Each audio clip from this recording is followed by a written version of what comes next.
Welcome, everybody, to the newest and latest and greatest podcast on all things tactical edge weapons. Today, we're going to discuss knife defense and knife offense. We're going to talk about the best blades for getting through the clothes and then getting into the meat. We're going to talk about the best arteries to sever to ensure bleed out completely and fast. Yes, we are tactical edge weapons. Whoa. Aaron. Hang on a second. Aaron, we are the safety podcast. We don't want to be doing a tactical edge. This is the safety podcast? This is the safety podcast. I think I'm in the wrong fort. I think you're in the wrong IBC training fort. Yeah, where's the tactical edge weapon podcast fort? Is that down the block? I think we got to build another fort. Oh. Fort number 2. What is this one then? Well, welcome everybody. Good morning. We hit it. We hit the brakes early today, man. Neither of us are really ready to sit down and start popping out podcasts. But you know what? We were enthusiastic, so we just went after it. But welcome to another episode of the Evil Safety Dudes. All right, I remember what we're supposed to do. Yeah, we're back on track. When you started going after like severing arteries, I was like, whoa. Like usually. Yeah, you go, superior vena cava. You definitely want to get that one if you got the femoral. Totally. If you got to take someone out quick, definitely. Anything in the neck, carotid, jugular. Okay. Those are kind of your winners. Now, for our target audience, we're trying to get people to not die. Yeah. So don't killed. let your employees sever their femoral arteries. For sure. Was that his femoral artery? If you I think do he not pronounces want your it femoral. employees to die at work, don't let them sever an artery. Good. Excellent. Yeah. Perfect. So see, I'm on track. Still there. Well, Yeah. actually, you were telling people how to get there. It's reverse safety. Right. And then that helps us to be safe when we know how not to be safe. It's just a different angle. I gotcha. Yeah. Okay. Yeah. I think I see what you're going at now. Yeah. And you know what not to do. But, what are we talking about in the safety world today? Well, in the safety world today, I think we wanted to pick up where we left off previously, and we want to finish a little talk about safety training. Okay, but last time we talked about what OSHA requires for training. Yeah, who needs annual training, topics done. Yeah, periodic, like 3 or 4. Right. But so what's different about this one? I think on this one, let's talk about like some actual training tips, tricks, things you can do better. Not when OSHA says you have to train, but like how to train people effectively. Yeah, I mean, every company has to have some training done, and let's face it, more often than not, they're going to grab somebody, maybe an HR person, maybe somebody who happens to have a little bit more of a contact with the everyday worker or something, and they're just going to say, hey, you're safety now. Okay. All right, cool. Well, before we get into that, I would like to introduce my partner in crime, Mr. AJ Hanscom, and he is a trainer. I'm a trainer. Like professional. I'm professional. Like he gets paid to train people. It's what we do. Yeah, so, we often bring up the other credentials, SSH and authorized OSHA outreach instructor, which is a trainer credential. That is a trainer credential. But, you train almost all day, every day. Yeah, and hundreds of companies. Joined with me in the IBC podcast fort is Aaron Iacino. He's a trained trainer as well. In fact, he was my trainer. One of them, and so I train OSHA for my day job and security stuff. Right. And then I train all night too. Right. Train people. We're just training fools. Defend themselves and how to professionally defend a title. All sorts of training. So we've picked up some tips and tricks over the years, and we should share those. Before we get into that, what's new with you?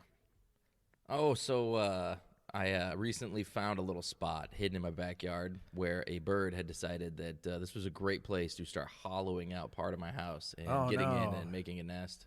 That's not good. No, not at all. So I wasn't happy about that. I got a big place to seal up now. Well, a little spot, but actually it's pretty deep. So I got a little spot to seal up and figure out how much of this I got to replace and dig in there and how much damage has been done. I'm not looking forward to it. It's not great. How about you, Aaron? That doesn't sound fun. It's not great. Yeah, I mean, we have that same thing going on at the office. So. Oh yeah, the little birds in the. Yeah. No, man, you know me. Just training full. We're excited. We'll probably have 3 boxers turn pro this year. Oh wow! So we're really excited about that. And pumping out boxers, professional boxers. Yeah, and we got 2 competing in Golden Gloves coming up in Minnesota. So It's pretty intense at the gym right now. Hard sparring, getting people ready for their fight, and Awesome. Shout out to One Combat. yeah, You guys yeah, are cool. yeah. It's been fun. All right, so That's killer. speaking of training, Speaking of training. safety training Oh, yeah. is thought of by many as cruel and unusual punishment. I mean, sometimes it is. I worked at a job one time where they used safety training as a form of punishment. For real. You showed up late twice this week. You Well, go to safety training. This one guy got hurt, right? Right. And it was a bad one where he was going to be on light duty for a while, like a month. And Man. so they said, all right, Aaron, give him every credential, every certification you got. Train this guy as his punishment. Instead of having him do some tasks that may not have done anything for anybody, Right. some of the light duty tasks aren't very productive. Because this guy, he was like light duty. He was injured. He couldn't move. Okay. He couldn't be on his feet. So, yeah, we're talking OSHA 10, OSHA 30, CPR. We're like, Right. what? Jeez. What all could we do for this guy? A month, man. I'm just training this guy. And he was like, by the end of the month, it was good for him, I think, professionally. Well, heck yeah. For all Mr. those- Credential. Get all those certifications. But at the same time, he was like, I hate you. I want to die. It's probably the most burnt out ever. Yeah, and I mean, it's like I going back still to school cannot at that walk, point. but I'm gonna lie and say I can just to get out of this dumb room. And Jeez. You I know- mean, he learned a lot, which is good. so people just have this bad taste in their mouth of safety training. Yeah. Most people hate it. Most people come into the classroom defensive from jump. Oh, yeah. They don't want to be there. They're mad about being there. They don't think they're gonna learn anything. I mean, if it's on ladders. Right. They What- already know better. They're like, what is this guy going to teach me about a ladder? I haven't used a ladder since before he was a gleam in his daddy's eye. Right. I hear that on job sites. And they're mad about it, or if it's a forklift operator certification. I bet you I could drive circles around this guy. Who's he to be teaching me? Right. You I'm know, not going to it's- learn anything from this guy. or they're just mad because we disrupted their routine. Right. They got a deadline to hit. They need to be on the job site at 6:15. Yep. Now they're waiting to be late. Now they got to set up in class at 7, and now they got to wait here for whatever. They can't get back to work. All their guys are off the job site. Huge pain in the butt. Oh, yeah, and then upper Giant delay. management, they most of them hate it because of the money loss. Yep. Have everybody sit in that room and get trained and they're not Everything's doing shut anything. down. They just see it as a big money loss. Huge. So everybody's grumpy, Oh, yeah. and you could really tell sometimes. Mm-hmm. So what are some of your icebreakers that you've used? It's getting a little. It's death metal now for sure. I couldn't get down with McDonald's theme song any longer. So what are some of the icebreakers that you have, generated over the years to kind of get the vibe right in the room? I mean, I just like to be honest about who I am and kind of humanize myself in the class a little bit before we get going with the class. I think it just makes it easier rather than just looking at me as a safety trainer. If they can kind of get the opinion of, this is an all right guy, then it So can how do you kinda- do that? Well, you just for say, me, "Hey guys, I'm an all right guy." I'm an all right guy. And they're like, hey, and then that's it. We're pals. No, I just talk about, and it doesn't have to be cool stuff. So some of the cool stuff I talk about is like I have a really awesome tricked out Camaro. And so if I notice any other cool cars out in the parking lot or any loud trucks pull in, we'll talk engines. I'll find some of the gearheads, relate to Right. some of the guys in the room. I love to target shoot and I hunt. So if anybody comes in, wearing any camo or they got ammo shirt, a Winchester, Right, Brownell's hat. they got gun racks up in their truck or something out in Yeah. the parking lot. I might People bring still up have gun hunting. racks in their truck. Dude, this is Iowa. Like I still haven't seen one in a long time. oh my goodness. We gotta go to South Dakota for that. But yeah, so I'll look for anything that might signal that that person's into guns or hunting at all. Right. But then I'm also like just a gigantic nerd, and that's actually worked more often than not. Is just talking about really goofy things. My nephew has still got me playing Pokemon. Okay. And so I'll bring a Pokemon to a class of people, and I'm usually surprised at how many guys like all of a sudden dial in. They're like, "Holy crap!" This, we're this older getting dude's a talking about younger. There's still a younger workforce out there. right? I mean, that's true. But I mean, it's been around forever. It really can be anything, any from cars, guns, video games. Yeah. One of my other favorite ones is making some good jokes that fit into that prudential part. Right. You know, so you're introducing What's the people, prudential part? your introduction to like the area, your emergency exits, who you are, when we'll take breaks, like The it's that- professional training aspect. Yeah, it's tornado shelters, bathrooms. And so if you can squeeze a couple, I mean, it doesn't even have to be like a killer joke, but just something kind of lighthearted into there, you know, like You know what my joke is what's that? during that?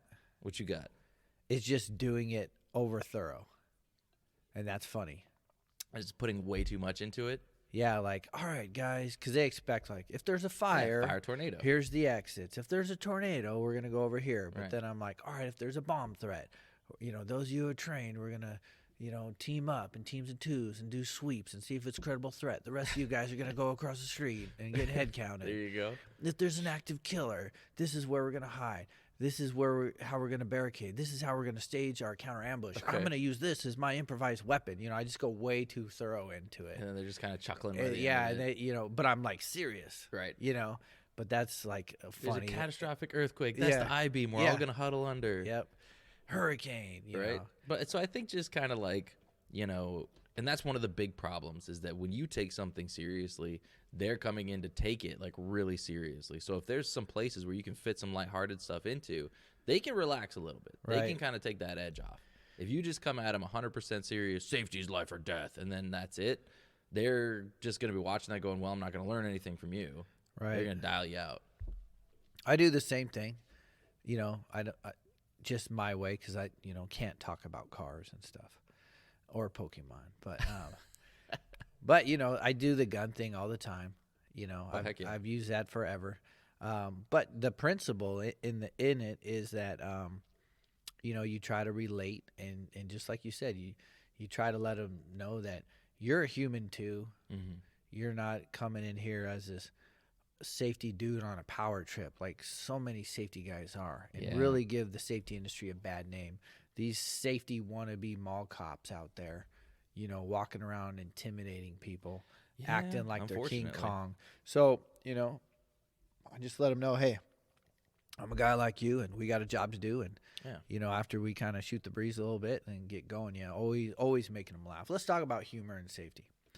So, I think it's essential. I agree. You know, some of our listening audience knows that I'm also a pastor of a church, and one of the bishops that trained me, he always just hammered on humor. He did a lot of research on it. He was like, studies show that people learn more when they're laughing.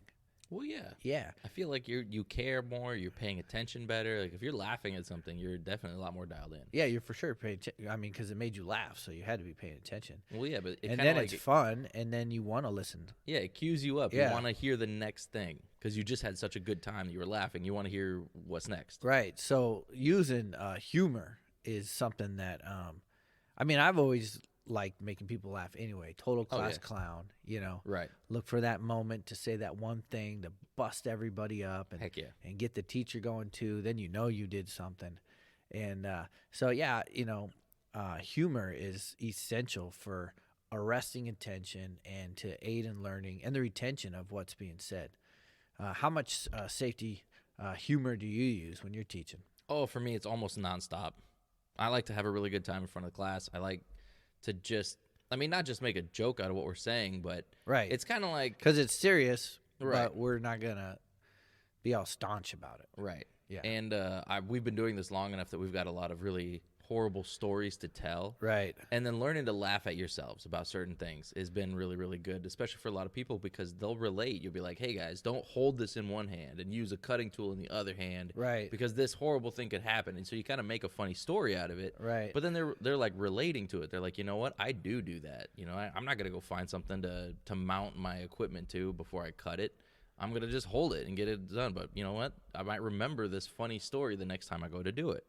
And I just feel like it works a lot better to work humor in consistently. We can kind of laugh at ourselves. And something that you and I both do is we embed funny videos right into our PowerPoints. Constantly. Because even if I'm off, you know, we got some clients, man, they want a class at 6 in the morning. Oh my gosh. Who's gonna be on at 6 in the morning? Other than me? Okay, you're a morning guy. Cool, I'm one of those cool weird for people you. that if my eyes are open, I am like ready to go. I'm not, and so sometimes a 6 in the morning class, kind of like I am right now. I'm dragging, I'm not popping. I'm not Early morning podcast, Aaron. I'm not on my A game. He's sleepy. If someone saw me teach 100 times, they'd be able to tell, like, oh, Aaron's not quite himself. But so when you like embed funny videos that are on topic, though, they're not just random funny videos. Sometimes that works. Yeah, sometimes it's a good opener. Right. But when most of your videos are kind of on point to the subject, that helps carry me when I'm having an off day. Yeah. Because my videos are funny even if I'm not. Right. You're not like hitting that energy level, but then you can verbally cue up a good video and then play it, and it still all get that flowed. laugh and Right. Yeah, and them videos, man, everybody loves, them videos. We do. We like to laugh at ourselves. I think as human beings, it's one of our best ways to like heal and learn is to laugh at ourselves. But everybody loves those videos and those PowerPoints. I mean, heck yeah. I've had people say, "Oh, are you going to show the videos again?" Right. Hey, come do some training. We want to see those videos again. Some of them are so good, I never cycle them out. Yeah, I've got some PowerPoints now that are every other slide is just a funny video. Yeah, and then they'll get to 100%. some and they'll like elbow the guy next to him. He's like, oh, this one's a good one. And then we'll get to another one and he's like, oh, I've never seen this one before. I was insecure about that when I first started, especially doing annual training. I thought like, all right, I did this presentation last year. Right. I got to all new cover material. the exact same material, but I'm going to cover it differently with different slides. Right. Like I still got to cover bloodborne pathogens, HAZCOM. Yep. Like I still got the same subjects, but I need new slides. I need new videos. And then a few years of that, trying to cycle through different, presentations, I'm like, nope, I'm not doing that anymore. Right. I just found it wasn't necessary. I thought everybody memorized the slides and they're going to know it's the same slide, and that was a bad thing. No. That repetition is good. It's important. Yeah, they didn't get everything the first time. They didn't No. memorize the slides, Every now and then there's some guy in the class, I saw this video last year. Right. Well, good for you. Right. I'm great. glad your memory's working. Well, and I've had the situation where I really like to change up some of them, and I have a huge presentation just for annual refreshers. And I remember 2 years ago, I did one for one of our big clients. They had a big show of it. We did it in a big hotel. Everybody was there. We're all watching it. And we get to the end, and I've been going with these guys for hours, and we're all finally done. And then at the end, like 2 or 3 of them were coming up to me going, oh, man, I thought you were going to play this one. I was telling one of the new guys about this video. You didn't play it this year. That's cool, though. I know. And I was like, oh, that's all right. And then another one was like, oh, I remember that one. And then they were talking about other old videos they'd seen, and just like they were standing around talking about safety training, having a good time. Let's talk about, let's move from humor to gore. Ooh, see, I don't know. And I think you and I have discussed this before, but something about being in safety long enough, we end up similar to like nurses, to like it. When you see it anymore, you're not like, ooh, it's kind of like, ooh, that's neat. Like, I don't know. I feel like that's just kind of like what happened. I don't know if I would ever, got where it's neat, but as a trainer, yeah, I'm like, wow, yeah, I need that video. I need to show those guys because I tell them all the time, and I still, when I'm doing a site inspection, they're still doing it the wrong way. I need to show them the consequences of these actions. Yeah. I need to show them why that rule is actually there. Yeah, I've done that. Like, I need that video. Yeah. Yeah. I feel like it really helps. So like, I could be excited about a horrible death gore video, right? But as a trainer, that's the aspect. Not where as I'm my like, fascination for like gore, guts, right? Yeah. But it's highly criticized to use gore in training. Just happened to me. I was doing one of my big safety classes, and this is for a huge company, and this is one of the groups that I work with the most. And they had a guy who just needed to get in an hour of any safety training. He literally just had to record something. So he's not regularly in the field. He's actually an engineer. And he was like, I'm going to sit in on this class with you guys. And it happened to be machine guarding. Oh, gory. And I was like, yeah, that's fine. So he came in. He sat in on the class. He signed in. And at the end of class, he actually went to HR. What? And he was like, do you know? Like, he's showing pictures of springs fired right through body parts. He's showing, like, saws that have traveled up a hoodie and buried itself in somebody's arm. Like, he's showing pictures of people sucked into lathes and cut up to bits. And HR's like, yeah, he's been doing this training for years. The guys, they appreciate it. And he's like, what? And she's like, yeah, I'll do a review like we always do when anybody makes a report. So she brought in like a dozen people or so from training and asked them all, did you find any of this offensive? And 100% of them were like, no, like that makes me stop in my tracks. And like next time I go to pop a guard off of something, I'm like, no, I remember seeing what that looked like. I'm not going to do that. Yeah, they so say for them, it made a huge impact. They say a picture's worth 1,000 words. Oh, yeah. You could talk till you're blue in the face, like describing the injury, but when they see it, oh yeah, like that breaks language barriers too, man. Mm-hmm. We don't have everybody in our courses isn't strong in English, That's true. Sometimes it's their second language, but when they see that picture, and if they are strong in English and they see that picture, it's still going to do more for them than us. Oh, if your finger gets sucked in, it's gonna, it's gonna break the bones in multiple places, and it's gonna. But then they just sit there going, "Yeah, but that won't happen to me." But when they see how easy it could be, they're like, "Oh, like that." So there's a video Aaron and I play where there's a guy who's using a big grinder, and it accidentally gets caught, and it goes right into him, like it just slices his belly, and that one, for whatever reason, has been brought up to me like 2 or 3 times. People have been like, you know what? That just really makes me super careful when I got a cutting wheel on my grinder. So I always do a disclaimer before I show something gory. Yeah. Do you have your disclaimer slides in there? Yep. And he still complained? He still complained. I have. Because what I do is I'll have a slide that says, warning. Graphic content. Next slide. Sometimes I spell it out, like in the fall protection. Yeah, we spell that one out. Like graphic visual of degloved scrotum, and I tell people, hey, because that's my reminder to do my little speech. Right. And I go, hey guys, this next slide, it's a bad one. Mm-hmm. And if you're sensitive to that type of visual, then turn away now. Right. I'll tell you when I'm going to click to the slide, and I'll tell you when it's safe to look back. You do not have to look at this slide to pass this course. And I think that's important too. Like you can run it that way as much as you want, and people will still choose to do whatever.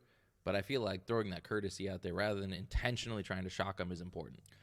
Well, yeah, I'm not trying to shock anybody. And, there are people that I want to be sensitive to that have actually seen those traumatic things. Yeah. And, this type of slide of a real-life safety incident could trigger and bring up emotions and really put them in a not healthy headspace. And I don't want to. That's not what my goal is. Right. So I do the warning, but to be honest, I most often do the warning just so people don't complain, because I warned them. Yeah. I said don't look at it. Now, if you looked at it and it still bothered you, that's on you at that point. That was your choice. Because I warned you. Right. But yeah, people could, still want to complain about everything. But let me tell a story on gore. Ooh.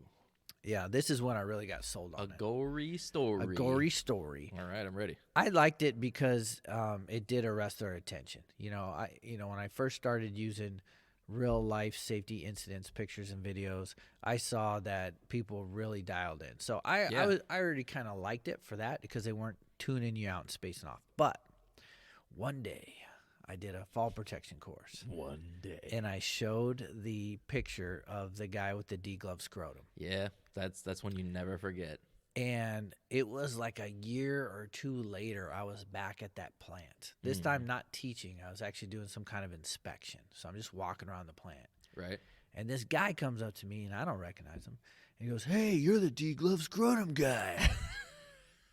And I go, what? What them fighting words, punk? That is Put them not up. what you want to be remembered for. No, I didn't challenge him to a fight for calling me that name. But I you knew exactly why. Like the moment he said it. Yeah. And so I'm just looking at him and like, what do you say? Like, yeah, I am the degloved scrotum guy. So I was just kind of speechless. I just wasn't really talking.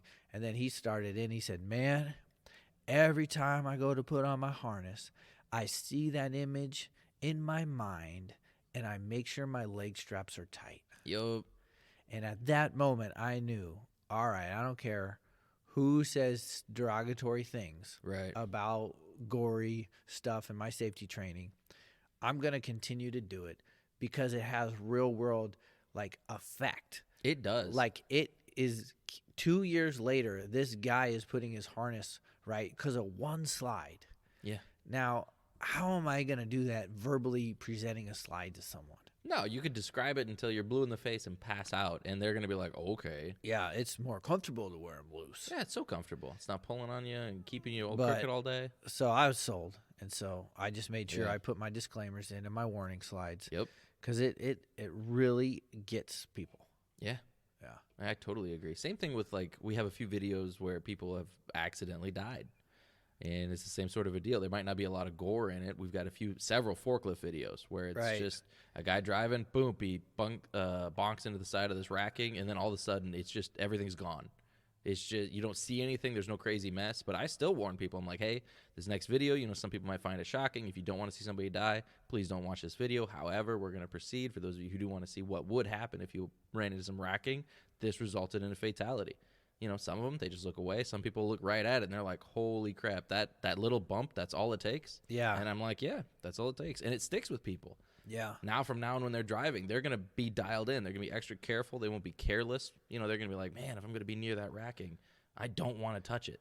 Dying at work is real. That's kind of the reason we have a whole podcast. It's the whole reason we have this podcast. How not to die at work. But, Right. But people don't believe it. No. It's like we're teaching them about the legend of the chupacabra.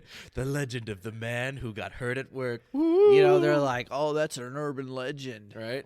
I've never been hurt at work, and I've been doing this job for 35 years. And but it's real. I mean, OSHA wouldn't exist. Yeah, man. A whole government agency, and there's thousands and thousands of deaths every year in America for people on the clock. So I feel kind of a duty to show them some of them. Yeah. To show them that it's real. Like, as far as training tips, we talked about humor and grimacing and icebreakers, but just showing them that, deaths at work due to not doing best practices or following safety rules is real, and it's kind of our duty to show them the reality of that. Yeah. So if you're like a safety instructor and you just got roped into it, or maybe you're new to it and you're like, you know what, I want to be the best instructor I can be for whatever reason you got plunked into it, I mean, make it so that it's something that you can speak with some sort of emotion to, whether it be humor or whether it be graphic, but make their safety training, real. Make it real to them. Make it something you care about. I mean, if you put a little bit of emotion, you put a little bit of feeling behind it, people will hear that. It might not be the best class they ever heard, but they might be like, wow, that was something I actually wanted to pay attention to. So here's another option just to bring up the reality without the gore. Okay. Is OSHA fatal fact sheets.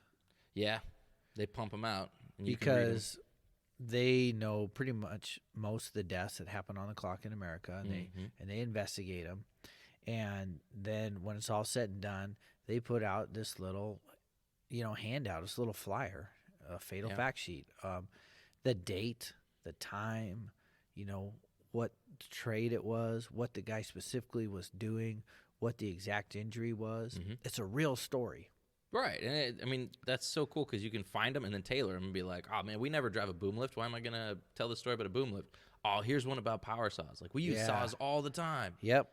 So I encourage all trainers to figure out how to get those OSHA fatal fact sheets. They're free downloads off the www.osha.gov website. Yeah, they actually have a search bar on OSHA.gov, and you can usually find most of them that way. That's you can cool. Just search bar those. Nice. So, yeah, they work great. Because that's an awesome way to hit home the reality of it without actually showing the blood and guts. And let's talk about stories, because those are stories. I love telling stories.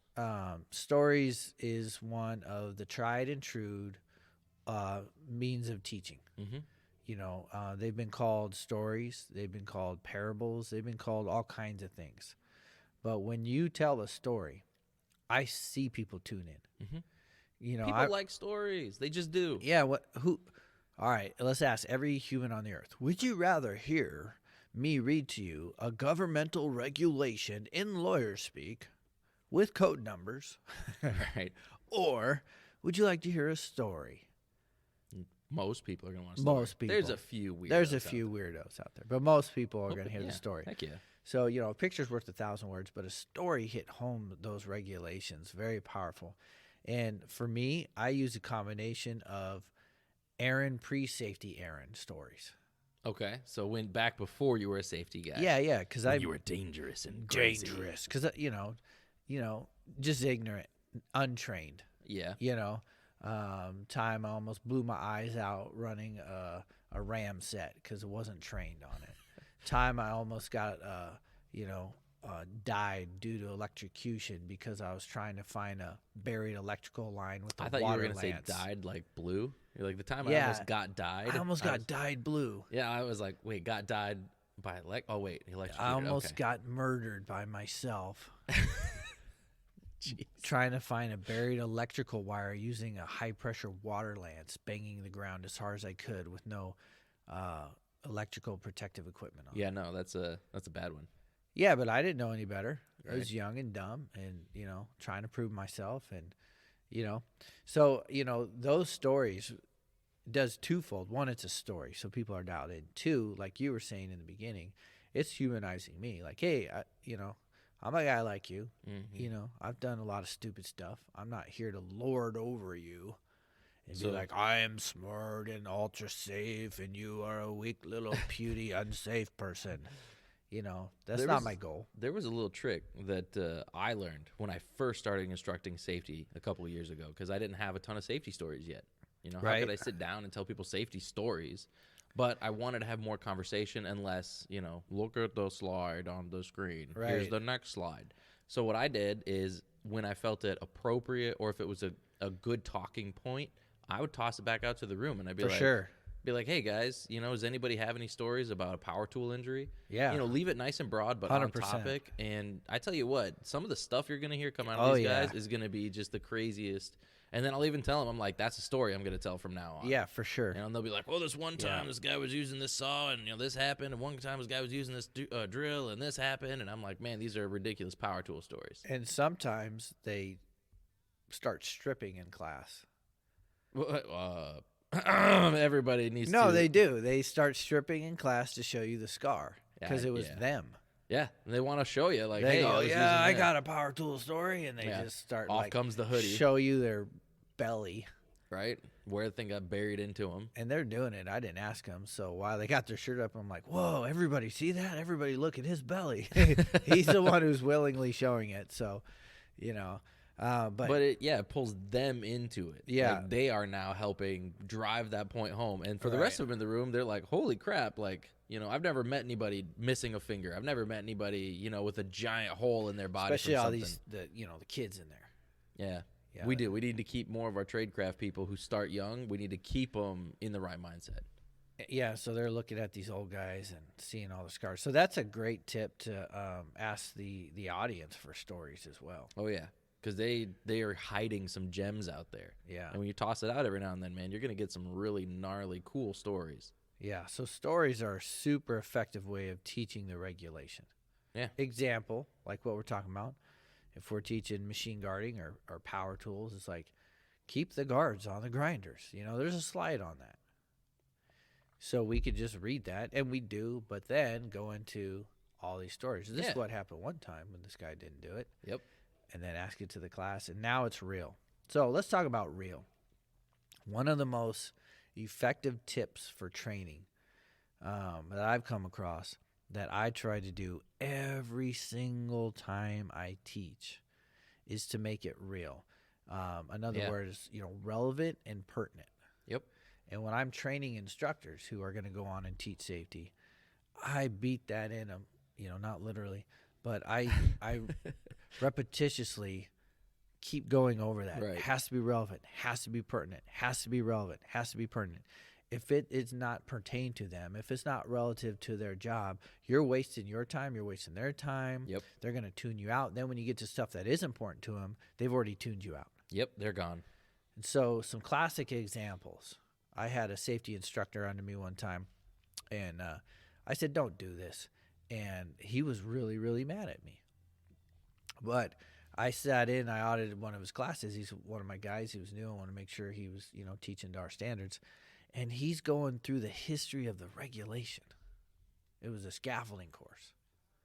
He's like, in 1970, this rule was promulgated.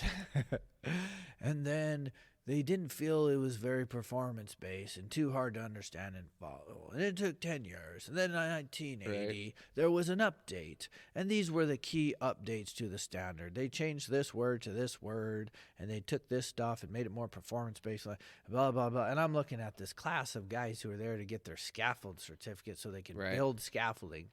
And they're looking at this guy, and they're like, this is the worst class ever. They are already done. It's only been going for like 5 minutes. They thought they were going to learn how to build scaffolding. So, we got to cover the regs. When we do a scaffold scaffold erector course, we got to cover the regs. But this guy was not giving them relevant or pertinent information. Right. And I don't even care. I'm a safety trainer, and I don't care what year. This regulation changed in 1978. Okay. I don't care. It's 2021. I care what it is now. Right. And that's all I care about. How do I keep them safe today? I don't care. I don't even want to know how it got to where it is. If you're super into regulation changes, if that's your passion, then you want to know that. Sure. But you still wouldn't teach that to a guy that's coming to you for a scaffold erector course. I mean, unless it's relevant and pertinent, you're not going to at all. Yeah. And, so I really, really, really try to do that. I really try to train my instructors relevant, pertinent, tell them why they need to know it, and make sure you're just giving them what they need. And then we always talk about Ron Snyder on the show. And he's drilled into me, just in time, just enough.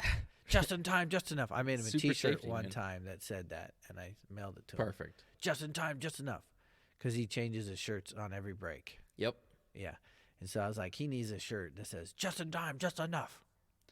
You got to train them just in time. If I need somebody to be at a competent level of skill today, I shouldn't do their training a year prior. Right, and then let them it's forget not it fresh. all. So just in time. You got to train them when they need it. And just enough. It's got to be relevant and pertinent. It's got to be just what they need to do that job right and safe. It can't be too much, else they're going to miss what is important. Right. Like if I got a group of people coming in for scaffolding, because we're going to pick on poor scaffolding just because it's everywhere, and I could start training them, maybe I know exactly what they're going to use. I know they're going to make a big molded frame, big prefab scaffold, and I start teaching them all the ways to modify system. Or I teach them all the ways to add on a tubing clamp and reinforce and brace and do all these cool things. And we spend half the course on stuff they don't need to hear. Right. They're going to go build a scaffold the next day with a bunch of extra stuff in their head they don't need and forgetting the stuff they do. Right. Oh, it happens. It does, though. Like, it's so easy for a trainer to get lost in the weeds. And so you got to stay focused on what they need. Well, one of the tips I've learned to do that is don't get caught up in presenting your material. That's just kind of like your outline. Right. So I talk to them. Yeah, communicate. So, use the hand and power tools example, So, all right, it starts talking about hand tools, about hammers, not using busted hammers. Right. You guys use hammers at your job? Oh, yeah, all the time. I got one on our tool belt. All right, cool, man. I'm going to dive into that slide. Right. You go to the next one, and it's talking about chisels or screwdrivers. Don't use a screwdriver as a chisel. You guys use chisels? No. Right. Okay. Or like we had that big slide about steaks and mushroomed heads and grinding them down. Right. Remove them. But if you get there and you're like, hey, you guys ever it's use an any electrician steaks or anything? And they're going to be like, no. Yeah. Oh, cool. And you just move on. You just move on. Get to the powder actuated tools. You guys even know what a powder actuated tool is? No. Okay. Well, just so you know. It's like a gun, a single shot gun, and it uses kind of like a 22 blank, and it shoots nails. Right. Oh, yeah, I've seen those before. Oh, okay. So you got to have a license to run them. Do you use them? No. Does anybody in your job use them? No. All right. Well, I'm skipping 5 slides worth of material. Well, that one in particular, I have learned to just tell a couple crews now, you have to have a license to use them, because on a job site, they'll be like, that's cool. Can I use it? Right. And then somebody's like, here. And I'm like, you got to have a license to use that thing? Yeah, I mean, it's a gun. It's it's like gun safety training. But I've learned just to customize the material on the fly. When I go to a forklift class, it's got to be very site specific, workplace specific, and equipment specific. So, what kind of forklifts y'all running? Stand up, sit downs, pallet riders. Yeah. The telehandlers. It really brings up kind of another good point about talking to our trainers, because I'm guessing most of the trainers that listen to our podcast, you guys aren't going to be like us. Some of you are. Some of you are going to be going everywhere, maybe seeing dozens or hundreds of clients. But I think a lot of you are going to be at home. You're going to be your own safety instructor, and you're going to have your own people. And so one of the best ways to connect with them is to know what they do. Like if you're their safety trainer and you've worked at the company for 5 years, 10 years, and you're still asking them, do you guys use hammers? They're going to be like, this guy doesn't even know who we are. And he Right, works yeah, here. you wouldn't want to do that if you were the safety person of a company and you've been there a few years. So spend your time with your employees, like learn what they do, maybe go out in the field, do some job site inspections. But yeah, so when you're tailoring your stuff, making it relevant and pertinent, they're going to be blown away if you're like, all right, guys, we always buy this type of hammer. And so you get specific. You go into their weight, their style, their size.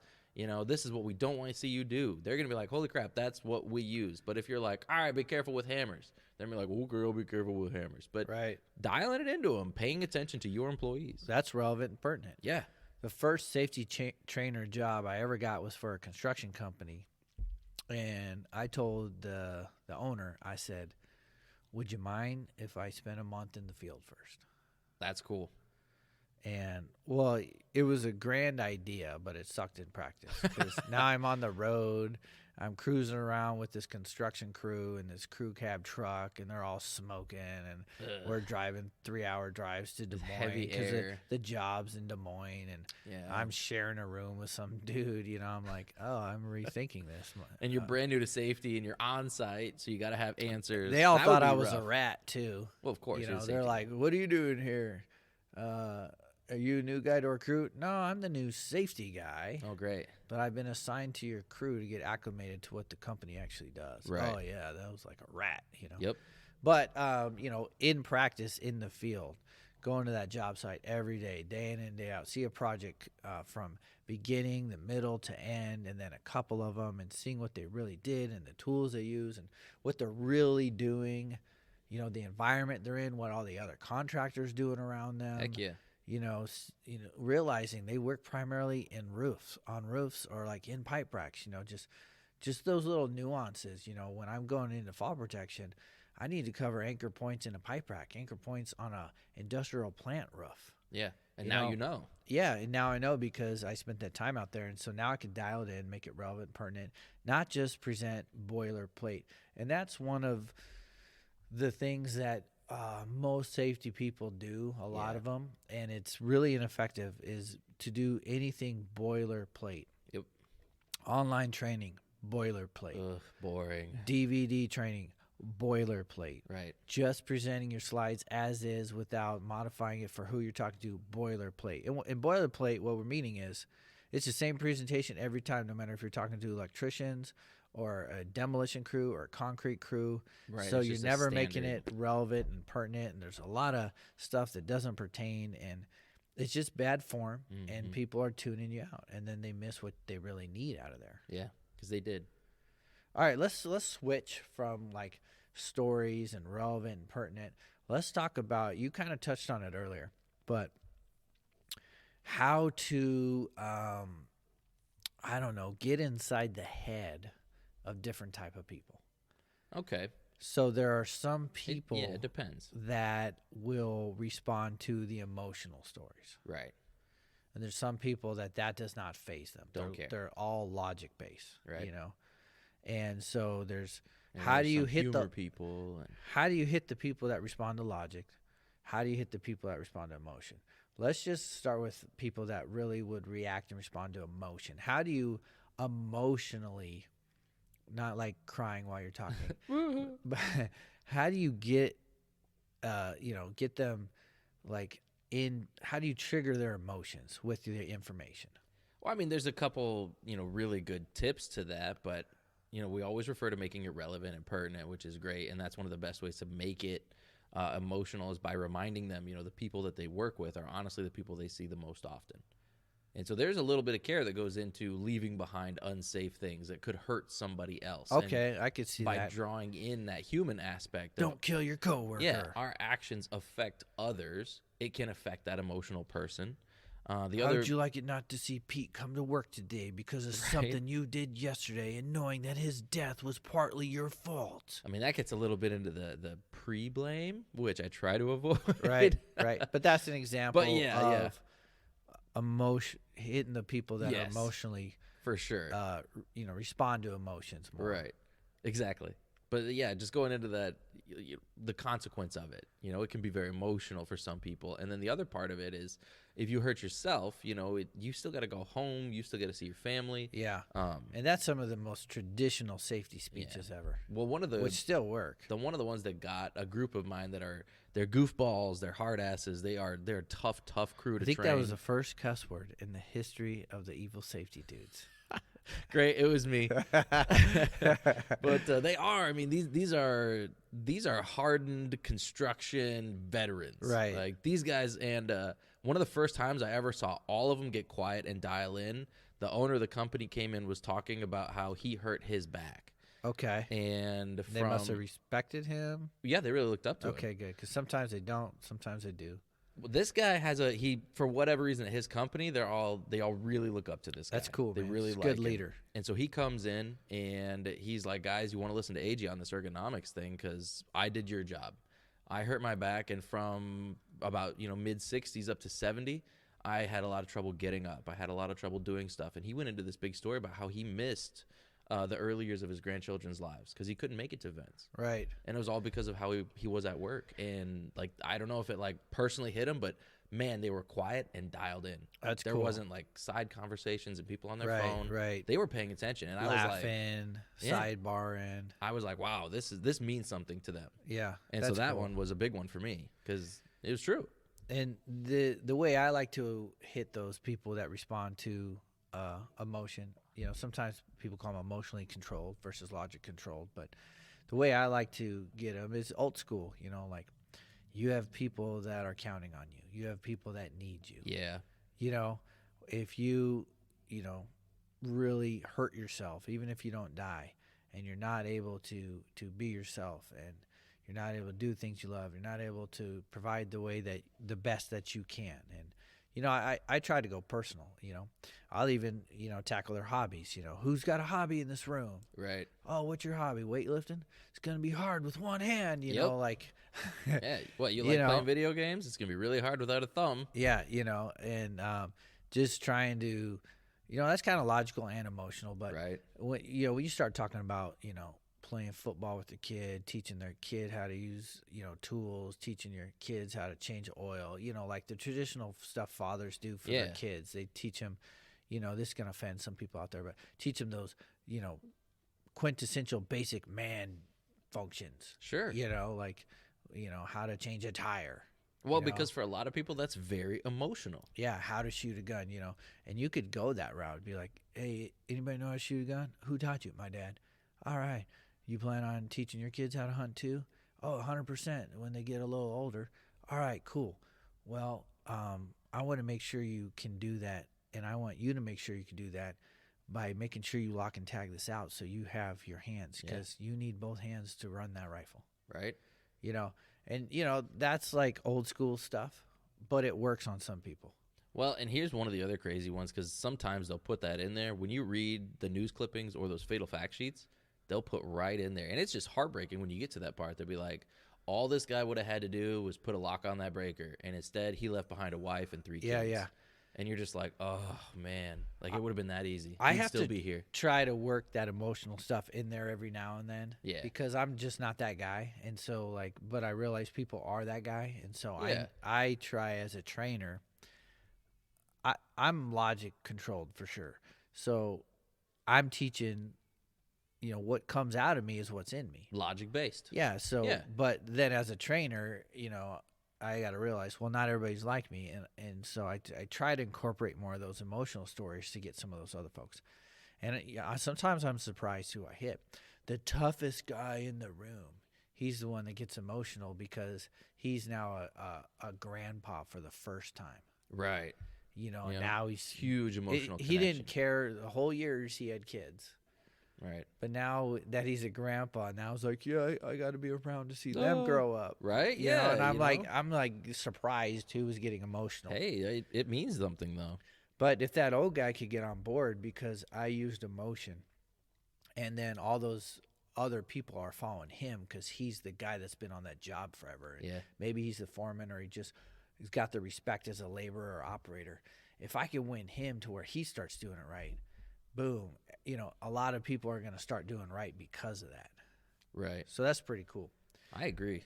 So the other side is the logic base. Yeah. And so let's go to a jun jun jun jun jun jun jun jun. You're going to have to hire somebody out. 'Cause this is mostly just Aaron with a cold is what we got. I'm surprised how people can understand the lyrics to death metal, but they do. Some people are, yeah, man, they got it. They know what those guys are saying. I'm like, you read the leaf. You had to open it. You cheated. No, I understand what you're saying. Oh, yeah, that was Don't Take Me Out to the Park Ever Again. I digress. I sound fancy when I say that. But Catching up to Logic But people. I digress. Yeah, Logic people. So, Logic people. So, Ask AJ. So yeah, that was the Ask AJ song. Right. That's what I got sidetracked on. How do you use Logic or to, get to those people who are Logic controlled? Well, I thought it was great that you took the emotional one because you're the Logic guy, and I'm the really high energy emotional guy, so I'll take the Logic one. But how I got to reach a logical class is usually through regulation. Because that emotional guy, he's already picking up on, I don't want to get hurt. I don't want others to get hurt. That's how you hit them. But some of those Logic people, they don't want to know anything unless it's the rule. Okay. And so they're just like, oh, okay. And so I'm like, all right, guys, unfortunately, we can't do it this way. One, because we want everybody to go home and be safe. And two, because here's how the OSHA regulation puts it, and it is covered by the regulation. And that's just the facts of it. And they're like, all right, well, that's literally just what it says in the law. So that's what I'm going to do. It just hits them. They're just like, bing, bang, boom. Can't do that because it says I can't do that. For sure. And that also hits another type of person, just the rule follower. Yeah. There is some rule followers out there. And, showing them the actual rule does affect people. How I get to them, and this is just one way, and it's more effective on foremen, supervisors, project superintendents, project managers, or if you're in the general industry, kind of your management. But it also affects laborers too. When I get into the logic side of safety on the financial side. Oh, time saved for safety is always greater than time lost. So it's always greater. You will always be further ahead. Talking about the hidden cost of accidents and how just an average sprained ankle, how much that actually costs a company. Oh my gosh, yes. In medical bills, and then paying them for light duty, and then training someone to take his job while he's, healing. You can bring that down to every single person. Be like, all right, you're a regular guy. Well, now you got to work twice as hard because this guy's out. Oh, you're the foreman. Now your job is this far behind because that guy's out. You're training a new guy. You got costs in issuing PPE to the new guy who's covering for the injured guy, or you don't replace him at all. Now you got 4 guys doing a 5-person job. Now we have overtime. Yeah. That overtime's racking up. Yep. I mean, and everybody's feeling stressed, and then they start blaming the person who made that call. And then we go into insurance premiums. Oh, now because your insurance work comp carrier had to pay so much more money for all these injuries, then next year they either don't want to renew you or they're going to ask for $1 million more. Right. It's going to be crazy expensive. Yeah, and just going into and on top of that, it could have been an OSHA fine if this is a hospitalization, an amputation, a death, something like that. Right. And OSHA's investigating, or the safety guy if you're a contractor of the plant you're working at knows it's happened because you got to report it. Might have been a big deal. Now they don't want you, or your experience modification rate gets over 1.0 and you just lost can't even go biggest customer ever. Right. And then that's kind of, what I pinnacle it up to, and then I say, all right, guys, what happens when your biggest client no longer uses you? Oh, well, you just lost all of that potential money. Yeah, and then I keep going. So what if that crew that always worked that client, because there's some construction companies, they just have a crew for that client. Right, yeah. When CF calls, this is the CF crew. Yeah, Mid-American calls. Mid-American, all these big plants. Yep. They Heck yeah. So what happens when there's no longer a need for that 20 people? Well, they probably don't have anywhere to go in your company anymore. So there's a big layoff. Yep. The company just lost their biggest customer. They can't afford this workforce. They don't need this workforce anymore. Right. They lost the need for 20 employees. Yep, and they won't have that account back. Now, maybe some of the best ones they'll years. keep, but all the other ones, they'll do a big switch around. Mm-hmm. So, logically, financially, I'm like, And this all started because of safety incidents because Yep. people weren't following the rules. Oh, huge. You getting laid off was a direct result of other people not following these rules. And then you tell stories. But, that's a financially logic way to try to business side to get everybody to buy into safety. I completely agree with that.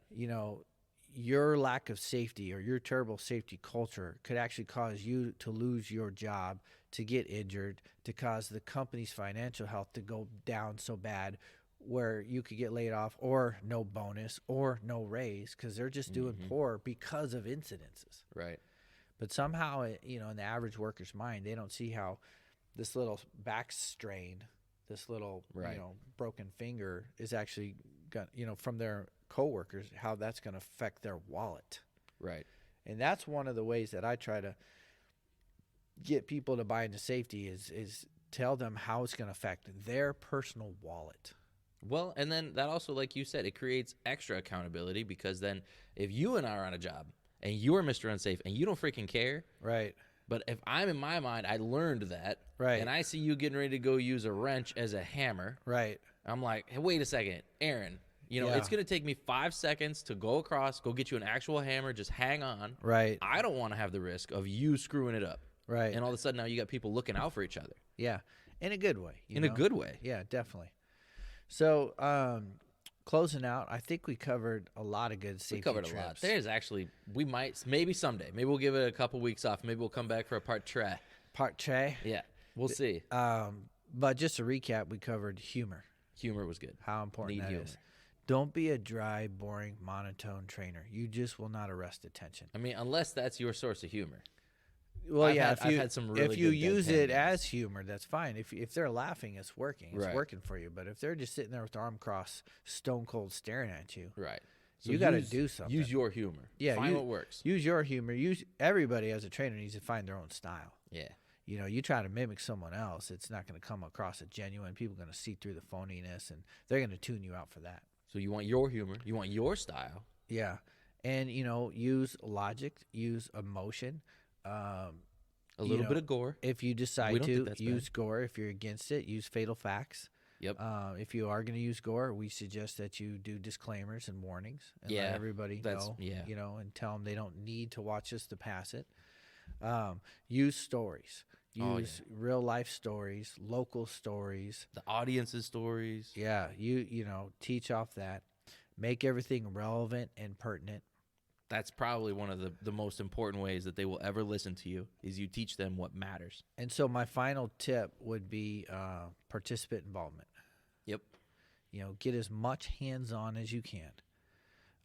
Get away from the PowerPoint as much as you can. Hands-on activities, breaking people into groups, making them answer questions, making them tell stories. Heck yeah. Getting out of the chair, you could show a slide how to set up an angle ladder, Right. or you could just have them set up the angle of the ladder. Had him say, yeah.